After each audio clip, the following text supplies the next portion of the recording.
Bonjour chers frères et sœurs, soyez les bienvenus à la prière du matin. C'est avec une grande joie que nous nous rencontrons aujourd'hui pour prier ensemble, pour nous confier au Seigneur, pour confier le monde entier à l'intercession de la Vierge Marie.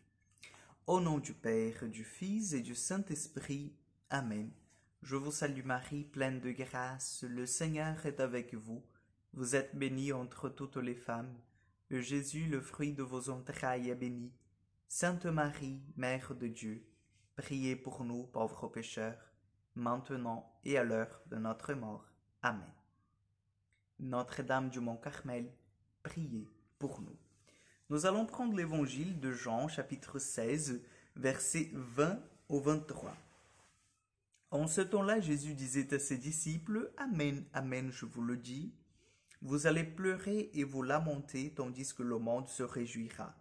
Vous serez dans la peine, mais votre peine se changera en joie.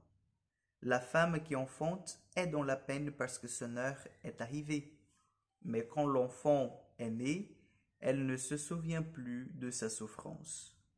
Toute heureuse qu'un être humain soit venu au monde.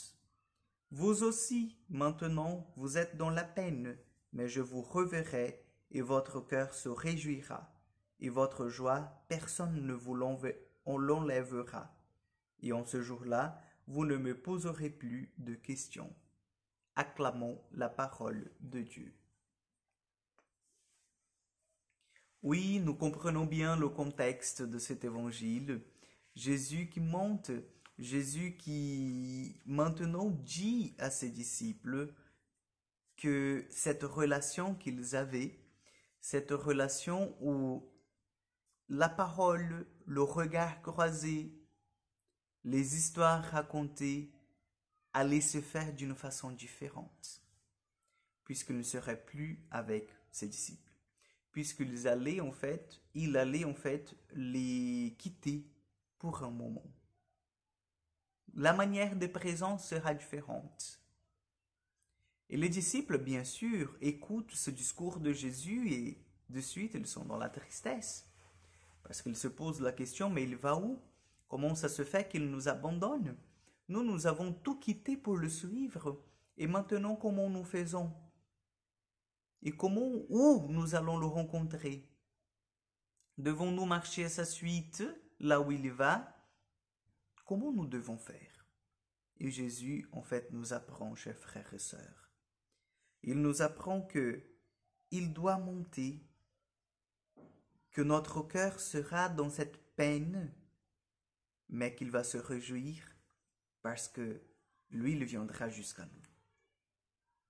Je sais qu'il y a dans notre vie spirituelle des moments comme ça où nous ne sentons plus la présence de Dieu. Il y a dans notre vie spirituelle des moments où nous sentons que le Seigneur peut-être nous a délaissés, nous a abandonnés parce que je ne le sens plus, je prie et je n'ai plus de réponse. Tout n'était pas comme avant, mais non. Il faut juste que nous persévérions. Le Seigneur, il est toujours avec nous, il est dans notre cœur. Il nous aide davantage à endurer les difficultés de la vie. Mais il y a des moments où nous éprouvons, et c'est normal que nous éprouvions en fait l'absence de sa présence. Donc vous voyez dans l'évangile d'aujourd'hui, le Seigneur nous aide déjà à dire que cette peine que nous sentons de l'absence de la présence, elle est normale, mais elle reviendra. Et notre cœur se réjouira à nouveau. Notre cœur se lèvera à nouveau. Le soleil brillera en fait sur notre vie à nouveau, puisqu'il reviendra vers nous. Donc faisons confiance à cette parole. Même si nous ne le sentons plus, même si dans notre vie spirituelle nous vivons des moments de sécheresse, des moments de difficulté où nous n'arrivons plus à voir les merveilles de Dieu dans notre vie, il faut que nous persévérions dans la foi.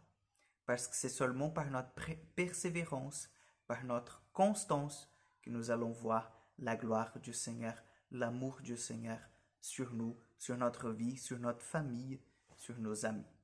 Donc supplions cette grâce. Supplions aussi que l'absence de la présence du Seigneur ne soit pas en fait pour nous une occasion de l'abandonner, de le délaisser, de chuter mais que ce soit vraiment une occasion pour augmenter notre foi et que nous puissions dire tous ensemble, comme Thomas, Seigneur et mon Dieu, je crois, mais augmente ma foi. Amen. Le Seigneur soit avec vous, que Dieu Tout-Puissant vous bénisse et vous garde, le Père, le Fils et le Saint-Esprit. Amen. Je vous souhaite une excellente journée, que Dieu vous accompagne et à demain pour encore une prière du matin.